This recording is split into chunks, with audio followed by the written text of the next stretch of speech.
আলহামদুলিল্লাহি রাব্বিল আলামিন ওয়াসসালাতু ওয়াসসালামু আলা সাইয়্যিদিল আমবিয়াই ওয়াল মুরসালিন আম্মা বা'দ ফাআউযু বিল্লাহি মিনাশ শাইতানির রাজীম বিসমিল্লাহির রহমানির রহিম আসসালাতু ওয়াসসালামু আলাইকা ইয়া রাসূলাল্লাহ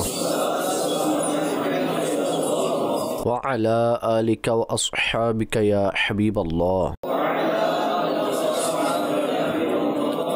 আসসালাতু ওয়াসসালামু আলাইকা ইয়া নবিয়াল্লাহ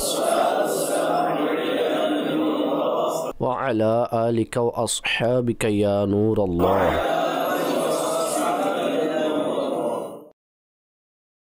الحمد لله عز وجل نبي محترم شفيع معظم صلى الله تعالى عليه وآله وسلم মুবারক জীবনের উপর আমাদের দরস অর্থাৎ দরসে সিরাত চলমান রয়েছে। ইমাম আব্দুল গনি ইবনে আব্দুল ওয়াহিদ আল মাকদিসি রহমতুল্লাহি তাআলা আলাইহির কিতাব মুখতাসার সিরাতুন নবী সাল্লাল্লাহু আলাইহি ওয়াসাল্লাম থেকে আমরা দরস শ্রবণ করার সৌভাগ্য অর্জন করছি। বিগত দরসে নবী পাক সাল্লাল্লাহু আলাইহি ওয়াসাল্লামের মুবারক সন্তানাদি আর নবী পাক সাল্লাল্লাহু আলাইহি ওয়াসাল্লামের হজ এবং উমরা সম্পর্কে আলোচনা শ্রবণ করেছিলাম যে হুজুর আলাইহিস সালাতু সালাম কতটি হজ এবং উমরা সম্পন্ন করেছেন। সামনে যে আলোচনা আসছে তা নবী পাক সাল্লাল্লাহু আলাইহি ওয়াসাল্লামের যুদ্ধের বিষয়ে আলোচনা করছেন। দুটি পরিচিত ও প্রসিদ্ধ নাম রয়েছে এখানে, এক হচ্ছে গাজওয়া আর এক হচ্ছে সারায়া। এটার যে সংজ্ঞা রয়েছে তা সাধারণত জানা যায় যে গাজওয়া ওই যুদ্ধকে বলা হয় যেখানে নবী পাক সাল্লাল্লাহু তাআলা আলাইহি ওয়াসাল্লাম সশরীরে অংশগ্রহণ করেছেন, আর সারায়া হলো তা যেখানে নবী পাক সাল্লাল্লাহু আলাইহি ওয়াসাল্লাম অন্য কাউকে দলের প্রধান বানিয়ে পাঠিয়েছেন। এটাকে বৌস বলা হয়। সারার সাথে যে শব্দটা ব্যবহার করা হয় তা হচ্ছে বৌস। ঠিক আছে, তো এখানে তিনি কিছু কথা ইরশাদ করছেন এই বিষয়ে। প্রথম আলোচনা তিনি যা জীবনীর একেবারে প্রাথমিক পর্যায়ের জীবন চরিত লেখক আইম্মা, যারা প্রসিদ্ধ পরিচিত জীবনী লেখক আইম্মা ছিলেন মুহাম্মদ বিন ইসহাক ইমামুল মাগাজি, আর তার প্রসিদ্ধ নাম তার কিতাব আল মাবদা ওয়াল বাআস তা প্রকাশিত রয়েছে। আর এরকমই দ্বিতীয় নাম হলো আবু মাআশার রাহমাতুল্লাহি তাআলা আলাইহি, আর তৃতীয় নাম হলো মুসা বিন উকবা রাহমাতুল্লাহি তাআলা আলাইহি। এই হযরতগণ শুরুতেই একদম প্রাথমিক পর্যায়ে হিজরি দ্বিতীয় শতাব্দীর মধ্যে এই বিষয়ে অর্থাৎ নবী পাক সাল্লাল্লাহু আলাইহি ওয়াসাল্লামের জীবনের উপরে কিতাব লিখেন। লেখক আলাইহির রহমা এই হযরতগণের বিষয়ে এটা আলোচনা করেন যে নবী মুহতারাম সাল্লাল্লাহু আলাইহি ওয়াসাল্লাম স্বয়ং সশরীরে যে সকল যুদ্ধে অংশগ্রহণ করেছেন সেগুলোর সংখ্যা হলো 25। সেগুলোর সংখ্যা 25। কিন্তু একটি উক্তি যা মুহাম্মদ বিন ইসহাক রাহমাতুল্লাহি তাআলা আলাইহি থেকে বর্ণিত, সেটাও প্রসিদ্ধ পরিচিত যে 27টি যুদ্ধে নবী পাক সাল্লাল্লাহু আলাইহি ওয়াসাল্লাম স্বয়ং অংশগ্রহণ করেন। এটা প্রথম কথা তিনি ইরশাদ করেছেন, বলেন ফাসলুন ফি গাজওয়াতিহি সাল্লাল্লাহু আলাইহি ওয়াসাল্লাম। নবী পাক সাল্লাল্লাহু আলাইহি ওয়াসাল্লামের যুদ্ধের বিষয়ে এই অধ্যায়। ওয়াজা রাসূলুল্লাহ সাল্লাল্লাহু আলাইহি ওয়াসাল্লাম বিনফসিহি 25 গাজওয়াতিন হাযা হুয়াল মাশহুর قاله محمد بن إسحاق وأبو معشر وموسى بن عقبة وغيرهم। অর্থাৎ নবী পাক সাল্লাল্লাহু আলাইহি ওয়াসাল্লাম 25টি যুদ্ধে স্বয়ং অংশগ্রহণ করেন, আর এটি প্রসিদ্ধ উক্তি। এটাকে মুহাম্মদ বিন ইসহাক, আবু মাআশার আর মুসা বিন উকবা অন্যান্যরাও উল্লেখ করেছে। ওয়াকিলা গাজা 27, আর এটা বলা হয়েছে যে তিনি আলাইহিস সালাতু সালাম 27টি যুদ্ধে অংশ নেন। আর যে সকল সারায়া বৌস ইত্যাদি ছিল যেখানে লস্কর পাঠালেন সে সম্পর্কে বলেন যে তার সংখ্যা 50 অথবা তার কম বেশি ছিল। ফল বউসু ওয়া সারায়া 50 আও নাহনুহা, বৌস আর সারায়া তাদের সংখ্যা 50 বা তার কম বেশি ছিল। মাওলায়ে কায়নাত মাওলা মুশকিল কুশা রাদিয়াল্লাহু তাআলা আনহু এবং অন্যান্য সাহাবায়ে কেরাম থেকেও তা বর্ণিত। যখন যুদ্ধ কঠিন পর্যায়ে থাকত তখন আমরা নবী পাক সাল্লাল্লাহু আলাইহি ওয়াসাল্লামের আশ্রয়ে থাকতাম। নবী পাক সাল্লাল্লাহু আলাইহি ওয়াসাল্লামের আশ্রয়ে থাকতাম, অর্থাৎ যখন যুদ্ধের অবস্থা, কঠিন পরিস্থিতি বিরাজ করত, যুদ্ধ চলত, তো আমরা নবী পাক সাল্লাল্লাহু আলাইহি ওয়াসাল্লামের আশ্রয়ে থাকতাম। তিনি আলাইহিস সালাতু ওয়াসসালাম সাধারণত ওই জায়গায় উপস্থিত থাকতেন যেখানে যুদ্ধের অনেক প্রকট হতো, কিন্তু নবী পাক সাল্লাল্লাহু আলাইহি ওয়াসাল্লাম সেই ভয়ানক পরিস্থিতিতেও উপস্থিত থাকতেন। আর এরূপ 9টি যুদ্ধে হয়েছিল, যেভাবে নাউযুবিল্লাহ কোনো নবী আলাইহিস সালাতু ওয়াসসালামকে শহীদ করে দেয়া তা অনেক বড় গুনাহ, কুফরি রয়েছে। তো এমনইভাবে নবী আলাইহিস সালাতু ওয়াসসালামের হাত দ্বারা কতল হওয়া, অর্থাৎ তাকে কোনো নবী আলাইহিস সালাতু ওয়াসসালাম যুদ্ধের সময় কাউকে কতল করেছেন, শাস্তি দিয়েছেন, এটাও অনেক বড় শাস্তি, অনেক বড় শাস্তি। আর এটা সাধারণত কাফিরদের সাথেই হবে। কতল করা নবী পাক সাল্লাল্লাহু তাআলা আলাইহি ওয়াসাল্লামের খুবই কম হতো, কেননা তিনি থাকতেন ওই জায়গায়, কিন্তু সাধারণত তার প্রতি প্রাণ উৎসর্গকারী তার সামনে উপস্থিত থাকতেন, তারাই কতল করতেন। যেমন সাধারণত যে দলের কমান্ডার থাকে সে সামনে থাকে। ইরশাদ করেন, ওলাম ইউকাতাল ইল্লা ফি তিসঈন। নবী পাক সাল্লাল্লাহু তাআলা আলাইহি ওয়াসাল্লাম যে কতলে অংশ নেন তা এই 27 অথবা 25 থেকে 9টির মধ্যে ছিল। বদরিন, বদরের মধ্যে, ওয়া উহুদিন, উহুদের যুদ্ধে, ওয়াল খন্দকি, খন্দকের মধ্যে, ওয়া বানি কুরাইজাতা, আর বানি কুরাইজার দিকে যে লস্কর গিয়েছিল সেখানে, ওয়াল মুস্তালাক, আর বানু মুস্তালাকের দিকে যে লস্কর গিয়েছিল তাতে, ও খায়বারা, খায়বারের স্থানে, ও ফাতহে মক্কাতা, মক্কা বিজয়ের সময়ে, ও হুনাইনিন, আর হুনাইনের যুদ্ধে, ও তাইফি, আর তাইফের যুদ্ধে, ওয়াকদ কিলা ইন্নাহু কাতালা বিওয়াদিল কুরা ওয়াফিল গাবা ওয়া বানিন নাদির। আর এটাও বলা হয়েছে যে কোরা নামক উপত্যকায় আর গাবাতে আর বানু নুদায়ের নামক যে উপত্যকা ছিল তাতে নবী পাক সাল্লাল্লাহু আলাইহি ওয়াসাল্লাম কতলে অংশ নেন। এরপর এই বিষয়ে আলেমগণ বিস্তারিতভাবে অনেক আলোচনা করেন। নবী পাক সাল্লাল্লাহু তাআলা আলাইহি ওয়াসাল্লামের সত্তা প্রতিটি দিক দিয়ে রহমত আর রহমত, হুজুরের গাজাও রহমত আর রহমত ছিল। কেননা এক তো সেটা আল্লাহ তাআলার বাক্য উঁচু করার জন্য ছিল, অতঃপর যে অন্যান্য লস্কর হুজুর সাল্লাল্লাহু আলাইহি ওয়াসাল্লামের পূর্বে অথবা পরে কোনো এলাকাতে নিজেদের দাপট প্রদর্শন করত, ওয়াজআলু আইজ্জাতা আহলিহা আযিল্লা, সেখানে সম্মানিত ব্যক্তিবর্গকেও অপমান করত। কিন্তু নবী পাক সাল্লাল্লাহু তাআলা আলাইহি ওয়াসাল্লাম সুচারুভাবে শিক্ষা দিয়েছিলেন যে বৃদ্ধ এবং বাচ্চাদের লাঞ্ছিত করা যাবে না, গাছগুলোকে পোড়ানো যাবে না, ফসল নষ্ট করা যাবে না, যারা আশ্রয় চাইবে তাদেরকে আশ্রয় দেওয়া হবে।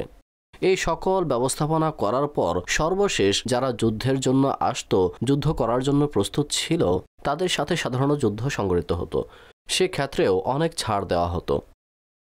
তো নবী পাক সাল্লাল্লাহু তাআলা আলাইহি ওয়াসাল্লামের সত্তা তা সম্পূর্ণই রহমত ছিল। তার কতল করাও আল্লাহ তাআলার বাণীকে উঁচু করার জন্য, আর তার মধ্যেও হক ব্যতীত কোনো কিছুই ছিল না। প্রত্যেকটি বিষয় হক আর রহমতের সহিত হতো। এই বিষয়ে ওলামাগণ অনেক বিস্তারিতভাবে নবী পাক সাল্লাল্লাহু আলাইহি ওয়াসাল্লামের যেখানে রহমত নিয়ে আলোচনা করেছেন সেখানেই কথা বলেছেন। সামনে নবী পাক সাল্লাল্লাহু তাআলা আলাইহি ওয়াসাল্লামের ওহী লেখকদের বিষয়ে আলোচনা করছেন, যারা নবী পাক সাল্লাল্লাহু তাআলা আলাইহি ওয়াসাল্লামের জন্য ওয়াহী অথবা তার চিঠিসমূহ বা অন্যান্য কথাসমূহ লেখার দায়িত্বে ছিল। যারা লেখার দায়িত্বে ছিল তাদেরকে কাতিব বলা হয়, আর তার বহুবচন হলো কুত্তাব, তার বহুবচন কুত্তাব। আর দ্বিতীয় নবী পাক সাল্লাল্লাহু আলাইহি ওয়াসাল্লামের বার্তাবাহক, যে নবী পাক সাল্লাল্লাহু আলাইহি ওয়াসাল্লাম যাদের নিকট নিজের বার্তা পাঠাতেন, অর্থাৎ ইসলামের দাওয়াত দিয়ে যাদেরকে পাঠিয়েছেন, এই দুই ব্যক্তিত্বের এখানে আলোচনা করা হচ্ছে। কুত্তাব অর্থাৎ কাতিবিনদেরও আলোচনা করছেন যে কে কে লেখার দায়িত্বে ছিল, তাদের মধ্য থেকে কয়েকজন আলোচনা এখানে করা হচ্ছে। আর বিস্তারিতভাবে তিনি তাদের আলোচনা করছেন যাদেরকে নবী পাক সাল্লাল্লাহু আলাইহি ওয়াসাল্লাম বিভিন্ন বাদশাহদের নিকট, সর্দারগণের নিকট পাঠিয়েছেন যেন ইসলামের দাওয়াত দেয়। ইরশাদ করেন, ফাসলুন ফি কুত্তাবিহি ওয়া রাসূলিহি সাল্লাল্লাহু তাআলা আলাইহি ওয়াসাল্লাম। নবী পাক সাল্লাল্লাহু তাআলা আলাইহি ওয়া আলিহি ওয়াসাল্লামের লেখকদের আর নবী পাক সাল্লাল্লাহু তাআলা আলাইহি ওয়াসাল্লামের বার্তাবাহকদের যারা বার্তা পৌঁছে দেওয়ার দায়িত্বে ছিল তাদের আলোচনা রয়েছে এই বিষয়ে এই অধ্যায়। কুত্তাবুহু সাল্লাল্লাহু আলাইহি ওয়াসাল্লাম, নবী পাক সাল্লাল্লাহু তাআলা আলাইহি ওয়া আলিহি ওয়াসাল্লামের বাণীসমূহ লেখার দায়িত্বে যারা ছিলেন, কেননা নবী পাক সাল্লাল্লাহু তাআলা আলাইহি ওয়া আলিহি ওয়াসাল্লাম স্বয়ং নিজে লিখতেন না এবং তার না লেখাটা এটা তার মুজিজা ছিল, অর্থাৎ নিয়ম মোতাবেক তিনি লিখতেন না, লেখা অবশ্যই জানতেন। সম্পূর্ণ শিক্ষণীয় বিষয় নবী পাক সাল্লাল্লাহু আলাইহি ওয়াসাল্লাম লিখতেন তা কোন পদ্ধতিতে ছিল। অনেক রেওয়ায়েতে এটা বর্ণনা করা হয়েছে যে বা কিভাবে লিখতে হয়, আলিফ কিভাবে লিখতে হয়, এরকম বর্ণনা বিদ্যমান রয়েছে, ঠিক আছে। কিন্তু ওয়ালা তাখুত্তুহু বিয়ামিনিকা, তিনি আলাইহিস সালাতু ওয়াসসালাম নিজের হাত দ্বারা লিপিবদ্ধ করতেন না। এই জন্য তার লেখকগণ বিদ্যমান ছিল, তার লেখক বিদ্যমান ছিল। তিনি আলাইহিস সালাতু ওয়াসসালাম এই জন্য লিখতেন না যেন তার মুজিজার উপরে দলিল সম্পূর্ণভাবে বিদ্যমান থাকে, যেন কেউ বলতে না পারে যে এই বাণীগুলো হচ্ছে কোরআন শরীফ যা কোথাও বিদ্যমান ছিল আর হুজুর সাল্লাল্লাহু আলাইহি ওয়াসাল্লাম নিজের হাত দ্বারা তা লিপিবদ্ধ করেছেন। স্পষ্ট করে দিয়েছেন যে নবী পাক সাল্লাল্লাহু আলাইহি ওয়াসাল্লাম লেখার কাজ করতেন না, ওই সময় লেখার দায়িত্বও অনেক কমই ছিল। তো তিনি আলাইহিস সালাতু ওয়াসসালামের জন্য ওহী লেখক আর তার অন্যান্য কথাসমূহ লেখার জন্য সাহাবায়ে কেরাম আলাইহিমুর রিদওয়ান বিদ্যমান ছিল, তাদের আলোচনা এখানে করছেন। ইরশাদ করেন কাতাবা লাহু সাল্লাল্লাহু আলাইহি ওয়াসাল্লামা আবু বকরিন সিদ্দিক, নবী পাক সাল্লাল্লাহু আলাইহি ওয়াসাল্লামের কথাসমূহ লেখার মধ্যে একজন হলো আবু বকর সিদ্দিক রাদিয়াল্লাহু তাআলা আনহু, ওহী লেখা এবং অন্যান্য বিষয়সমূহ লেখা। ও উমর ইবনুল খাত্তাবী, হযরত উমর বিন খাত্তাব রাদিয়াল্লাহু তাআলা আনহু, ও উসমান ইবনু আফফান, ও আলী ইবনু তালিব রাদিয়াল্লাহু তাআলা আনহুমা, অর্থাৎ হযরত ওসমান এবং হযরত আলী রাদিয়াল্লাহু তাআলা আনহুমা খুলাফায়ে রাশিদিন। ও আমির ইবনু ফুহাইরাতা, ও আব্দুল্লাহ ইবনু আরকামিজ জুহরিয়্যু, ও উবাই ইবনু কাবিন, ও সাবিত ইবনু কাইস ইবনু শাম্মাসিন, ও খালিদ ইবনু সাঈদ ইবনুল আসি, ও হানসালাত ইবনু রবিঈন, ও যায়েদ ইবনু সাবিতিন, ও মুআবিয়াত ইবনু আবি সুফিয়ানা, ও শুরাহবিল ইবনু হাসানাতা রাদিয়াল্লাহু তাআলা আনহুম।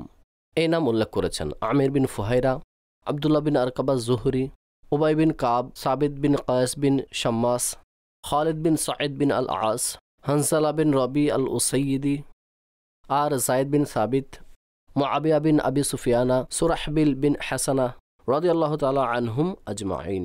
তাদের সকলেই নবী পাক সাল্লাল্লাহু তাআলা আলাইহি ওয়াসাল্লামের লেখক ছিলেন, ওহী লিখতেন এবং অন্যান্য বিষয় লিখতেন। এই কিছু নাম উল্লেখ করা হয়েছে, শুধু তারাই নয়, আরও অন্যান্য লোকও রয়েছে যারা নবী পাক সাল্লাল্লাহু তাআলা আলাইহি ওয়া আলিহি ওয়াসাল্লামের কথাসমূহ লিখতেন। আরও ইরশাদ করছেন ওয়া কানা মুআবিয়া ইবনু আবি সুফিয়ানা ওয়া যায়েদ ইবনু সাবিতিন আল জামাহুম লিযালিকা ওয়া আখাসসাহুম বিহি, অর্থাৎ হযরত মুআবিয়া বিন আবি সুফিয়ান আর হযরত যায়েদ বিন সাবিত রাদিয়াল্লাহু তাআলা আনহুম, তারা এই কাজের জন্য অর্থাৎ লেখার জন্য, ওহী লেখার জন্য নবী পাক সাল্লাল্লাহু তাআলা আলাইহি ওয়াসাল্লামের সাথে সবচাইতে বেশি থাকতেন। আর সবচেয়ে বেশি এই দুজনকেই এই কাজের জন্য নির্ধারণ করা হয়। আল সামাহুম ও আখাসসাহুম। আল সামাহুম এর অর্থ হলো অবশ্যই আঁকড়ে ধরা, অর্থাৎ যখন থেকে হযরত আমির মুআবিয়া রাদিয়াল্লাহু তাআলা আনহু ঈমান নিয়ে এসেছেন, তো ওই সময় থেকে নবী পাক সাল্লাল্লাহু আলাইহি ওয়াসাল্লামের দরবারে তিনি এই দায়িত্ব পালন করতে লাগলেন। এই জন্য বিশেষভাবে এই দুই সাহাবীর নাম ওহী লেখকগণের মধ্যে অধিক পরিমাণে আলোচনা করা হয় যে তারা ওহী লেখক ছিলেন। অর্থাৎ যখন তাদের পরিচয় প্রদান করা হয়, বিশেষভাবে হযরতে আমির মুআবিয়া রাদিয়াল্লাহু তাআলা আনহুর, তখন ওই সময় শুরুতে কাতিব ওহী বলা হয়, কাতিবুল ওয়াহি, ওহী লেখক, ঠিক আছে। রাসূলুহু সাল্লাল্লাহু আলাইহি ওয়াসাল্লাম, নবী পাক সাল্লাল্লাহু আলাইহি ওয়াসাল্লামের বার্তাবাহক, অর্থাৎ তার বার্তা অন্যের নিকট পৌঁছানো ব্যক্তি, তার চিঠি অন্যের নিকট পৌঁছে দেওয়া ব্যক্তি, তাদেরকে নিয়ে বিস্তারিতভাবে আলোচনা করা হচ্ছে। তিনি বলেন ওয়া বাআসা রাসূলুল্লাহ সাল্লাল্লাহু আলাইহি ওয়াসাল্লাম আমর ইবনে উমাইয়াতা দাবারিয়া রাদিয়াল্লাহু তাআলা আনহু রাসূলান ইলান নাজাশী ওয়া ইসমুহু আসহামাতু ওয়া মা'নাহু আতিয়া, অর্থাৎ রাসূলুল্লাহ সাল্লাল্লাহু তাআলা আলাইহি ওয়া আলিহি ওয়াসাল্লাম নাজ্জাশী বাদশাহ, যার নাম আসহামা ছিল, তার দিকে হজরতে আমর বিন উমাইয়া দমারি রাদিয়াল্লাহু তাআলা আনহুকে বার্তাবাহক হিসেবে পাঠালেন। আর আসহামার অর্থ হলো আতিয়া, উপহার। আতিয়া, ঠিক আছে, এটি আসহামার অর্থ। ফাআখাযা কিতাবা রাসূলিল্লাহি সাল্লাল্লাহু আলাইহি ওয়াসাল্লাম ওয়া ওয়াদাআ আলা আইনাইহি ওয়া নাযালা আন সারিরিহি ওয়া জালাসা আলাল আরদি ওয়া আসলামা ওয়া হাসুনা ইসলামুহু। অর্থাৎ যখন নবী পাক সাল্লাল্লাহু আলাইহি ওয়াসাল্লামের চিঠি তার নিকট পৌঁছল, যেখানে ইসলামের বার্তা ছিল, ইসলাম গ্রহণের দাওয়াত ছিল, তো তিনি নবী পাক সাল্লাল্লাহু আলাইহি ওয়াসাল্লামের এই চিঠিকে নিলেন এবং সেটিকে নিজের দুই চোখের উপর রাখলেন এবং তার যে খাট ছিল তা থেকে নিচে নামলেন এবং মাটির উপর বসলেন। অর্থাৎ কোনো জিনিসের সম্মান দেওয়া হয় না যে কারো পক্ষ থেকে উপহার আসলো কোনো মহান ব্যক্তি থেকে, তো সেটাকে গ্রহণ করার জন্য মাটির উপরও বসে যাওয়া হয়। মাটির উপর বসলেন, তা গ্রহণ করলেন, চোখে লাগালেন, অতঃপর তিনি ইসলাম গ্রহণ করলেন। ও হাসুনা ইসলামহ, আর তার ধার্মিকতাও অনেক সুন্দর ছিল। এমন নয় শুধু গ্রহণ করে বসেছিলেন, বরং ইসলামকে অন্তর দিয়ে গ্রহণ করেছিলেন এবং তার উপর যথাযথ আমলও করতেন। সামনে ইরশাদ করেন, ইল্লা আন্না ইসলামাহু কানা ইনদা হুদুরি জাফর ইবনে আবি তালিবিন ওয়া আসহাবিহি। অর্থাৎ যে চিঠি ছিল তা নিয়ে তো আমর বিন উমাইয়া আদ-দামারি রাদিয়াল্লাহু তাআলা আনহু গিয়েছিলেন, কিন্তু নাজাশি বাদশাহ যে ইসলাম গ্রহণ করেছিলেন তা হযরত জাফর বিন আবি তালিব এবং তার সাথে উপস্থিত অন্যান্য হযরতগণ যারা হিজরত করে হাবশায় গিয়েছিলেন তাদের হাতে গ্রহণ করেছিলেন। যখন তারা হযরত ঈসা আলাইহিস সালামের অবস্থা কোরআনের আলোতে বর্ণনা করেছিলেন এবং একটি কাঠি উঠিয়ে বললেন, অর্থাৎ এই কোরআন হযরত ঈসা আলাইহিস সালামের সম্মান সম্পর্কে না এই কাঠির চাইতে বেশি করেছে না এর চাইতে কম করেছে। যা সত্য কথা তা বর্ণনা করেছেন, না তিনি খোদা না খোদার সন্তান, তিনি আল্লাহ তাআলার প্রিয় বান্দা এবং রসুল। বিস্তারিতভাবে যা বর্ণনা করেছেন সেখানে এটি ইসলামী শিক্ষায় প্রভাবিত হয়ে সেই সময় ইসলাম গ্রহণ করেছিলেন। সোনায় সোহাগা নবী পাক সাল্লাল্লাহু আলাইহি ওয়াসাল্লামের এই মোবারক চিঠি ছিল। ওয়াসসাহহা আন্নান নবিয়্যা সাল্লাল্লাহু আলাইহি ওয়াসাল্লাম সাল্লা আলাইহি ইয়াওমা মাতা ওয়া রুবিয়া আন্নাহু কানা লা ইয়াজালু ইউরা আন-নূরু আলা কবরিহি। অর্থাৎ এই কথা সঠিক, সহিহ সনদে প্রমাণিত, যেদিন তার ইন্তেকাল হয় নবী পাক সাল্লাল্লাহু আলাইহি ওয়াসাল্লাম তার জানাজার নামাজ আদায় করেন। অর্থাৎ তিনি জানাজার নামাজ আদায় করেন আর সকল পর্দাসমূহ যা মদিনা মুনাওয়ারা থেকে হাবশা পর্যন্ত ছিল ওই সকল পর্দাসমূহ উঠিয়ে নেওয়া হলো। আর সেটি গায়বানা জানাজার নামাজ ছিল না, বরং সেই লাশকে নবী করিম সাল্লাল্লাহু আলাইহি ওয়াসাল্লামের সামনে করে দেওয়া হয়েছিল, আর সেটি সহিহ হাদিসে বর্ণিত রয়েছে। আর এটিও বর্ণিত রয়েছে যে সব সময়ের জন্য তার কবরে নূর দেখা যেত। অর্থাৎ ইন্তিকাল হওয়ার পর দাফন করা হয়েছিল, কিন্তু আল্লাহ পাক এই সৌভাগ্য দান করেছিলেন যে তার কবরের উপরেও নূর চমকাতে থাকত। وبعث رسول الله صلى الله عليه وسلم دحية بن خليفة الكلبية رضي الله تعالى عنه إلى قيصر ملك الروم واسمه هرقل فسأل عن النبي صلى الله عليه وسلم فثبت عنده صحة نبوته صلى الله عليه وسلم وهم بالإسلام فلم توافقه الروم وخافهم على ملكه فأمسك।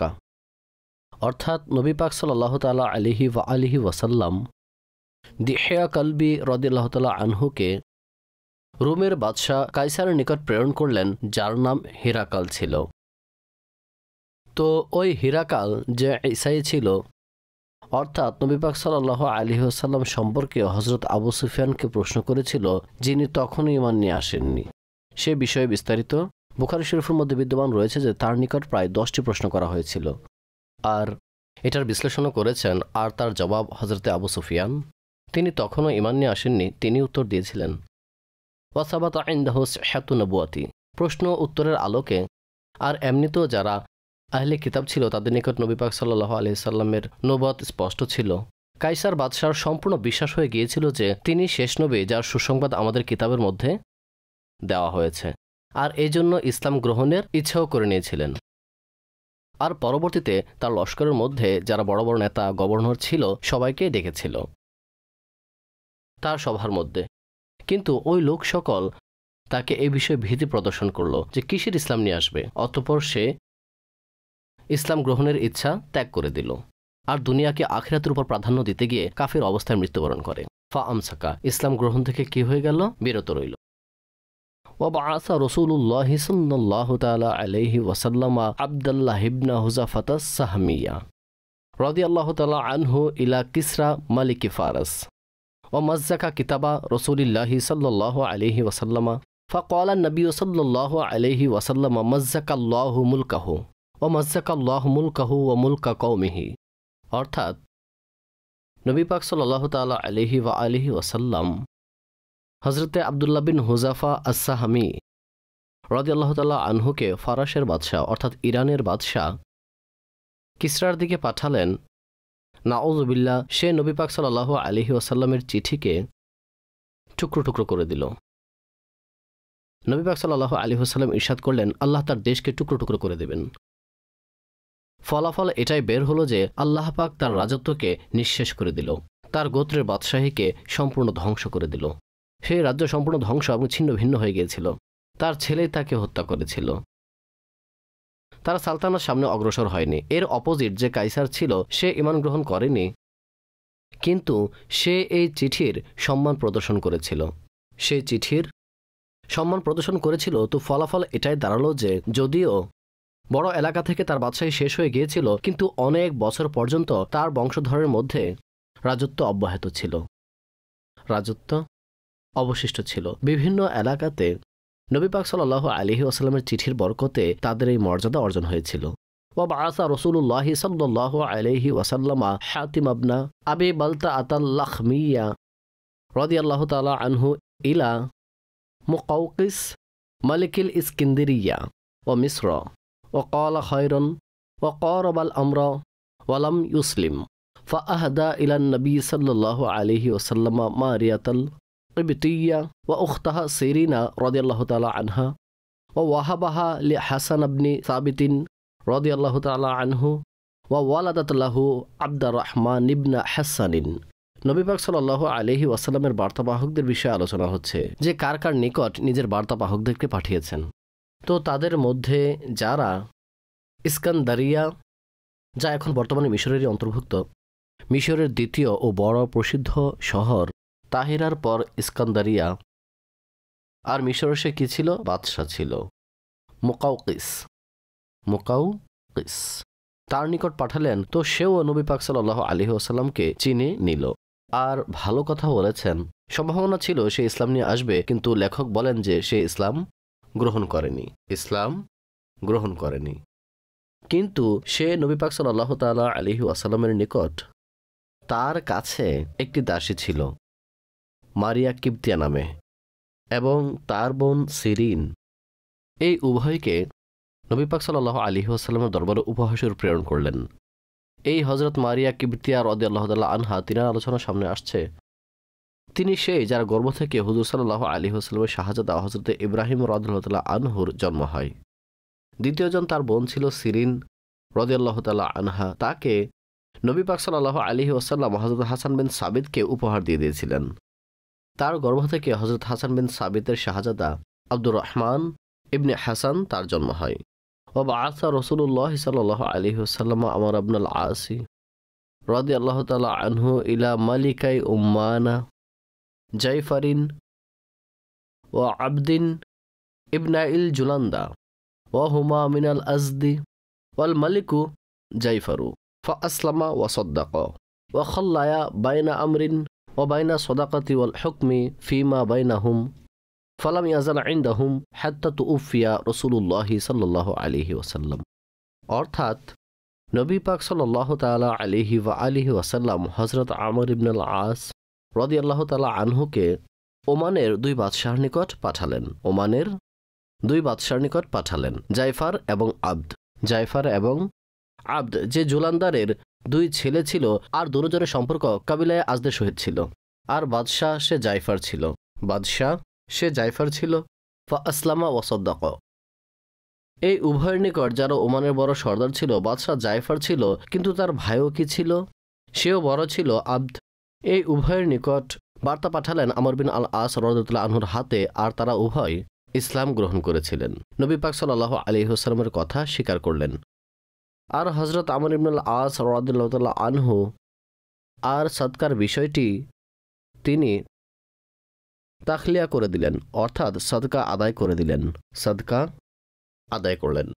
আর তাকে নিজেদের মধ্যে বিচারক হিসেবে রাখলেন, বিচারক বানিয়ে রাখলেন। আর হযরত আমর ইবনে আল আস রাদিয়াল্লাহু তাআলা আনহু নবী পাক সাল্লাল্লাহু আলাইহি ওয়াসাল্লামের দুনিয়া থেকে পর্দার আগ পর্যন্ত তিনি সেখানেই ছিলেন।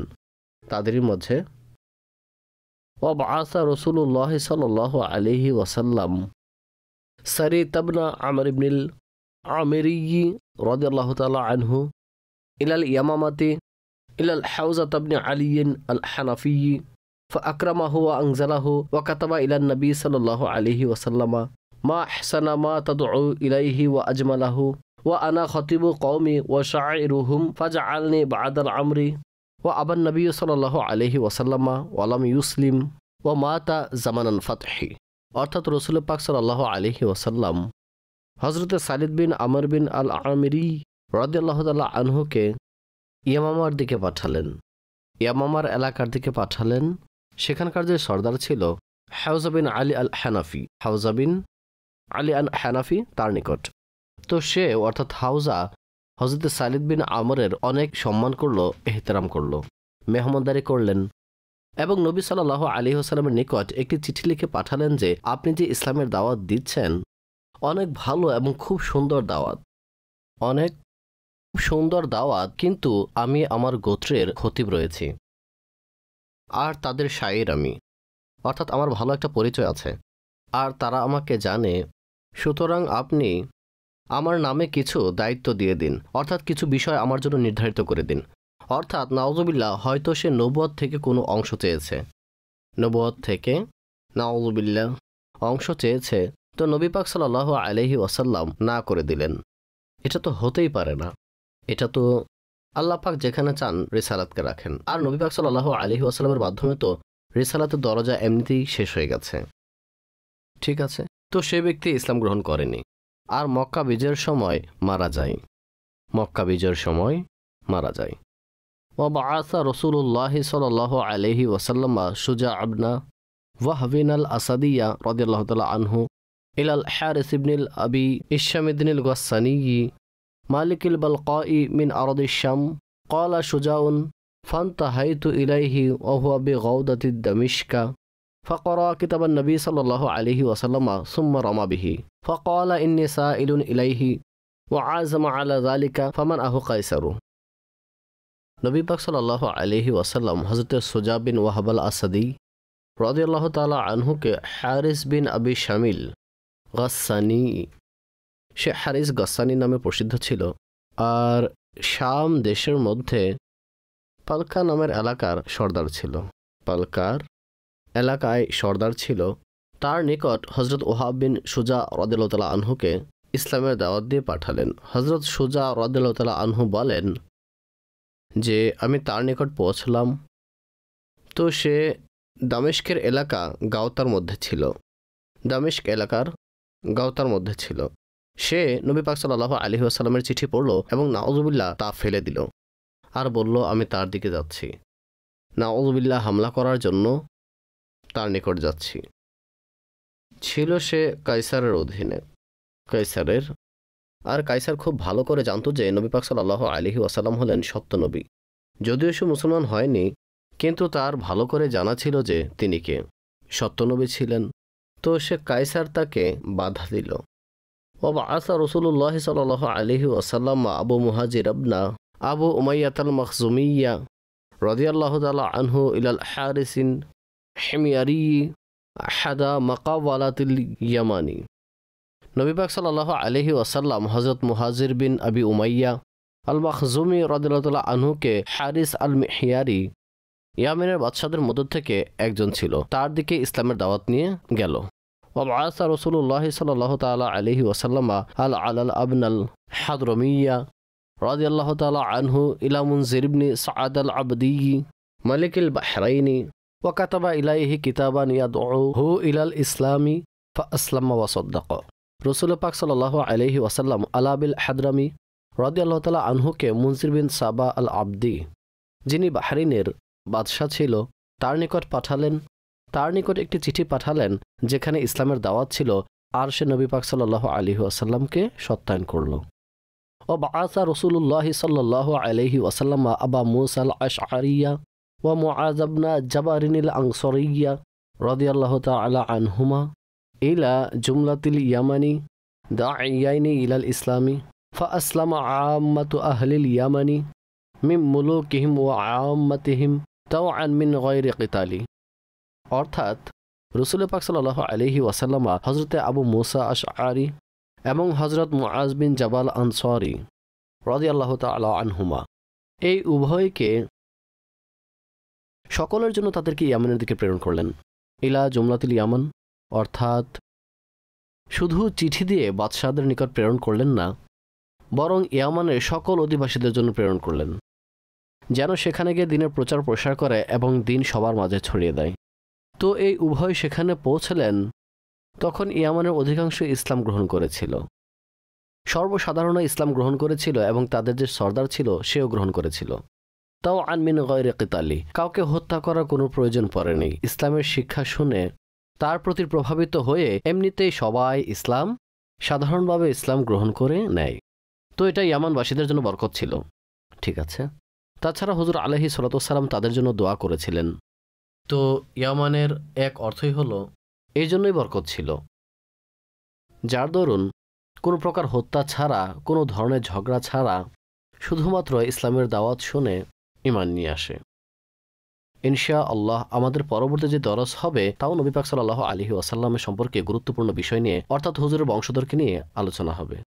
হুজুর আলাইহিস সালাতু ওয়াস সালামের চাচা কতজন ছিল, তার ফুফি কতজন ছিল এবং কাজিন কতজন ছিল, তাদের মধ্যে কে কে ঈমান নিয়ে এসেছিল, আর কে কে নবী পাক সাল্লাল্লাহু আলাইহি ওয়াসাল্লামের খিদমত করার সৌভাগ্য অর্জন করেন, তাদের আলোচনা মুসান্নিফ আলাইহির রহমা সামনে আলোচনা করছেন। ইনশাআল্লাহ তাবারাক ওয়া তাআলা আমরা সামনে দরসে তা শ্রবণ করব। আল্লাহ পাক আমাদের সবাইকে নবী মুহতারাম সাল্লাল্লাহু তাআলা আলাইহি ওয়াসাল্লামের জীবনের উপর আমল করার তৌফিক দান করুন। আর হুজুর আলাইহিস সালাতু ওয়াস সালামের সম্পর্কে যা জানার, তার জীবনীকে স্মরণ রাখার আল্লাহ পাক তৌফিক দান করুন। ইনশাআল্লাহ তাবারাক ওয়া তাআলা এই দরস অব্যাহত থাকবে। আল্লাহ পাক আমাদের সবাইকে এর উপর অটলতা দান করুন। আমিন বিজাহিন নবিল আমিন সাল্লাল্লাহু তাআলা আলাইহি ওয়াসাল্লাম।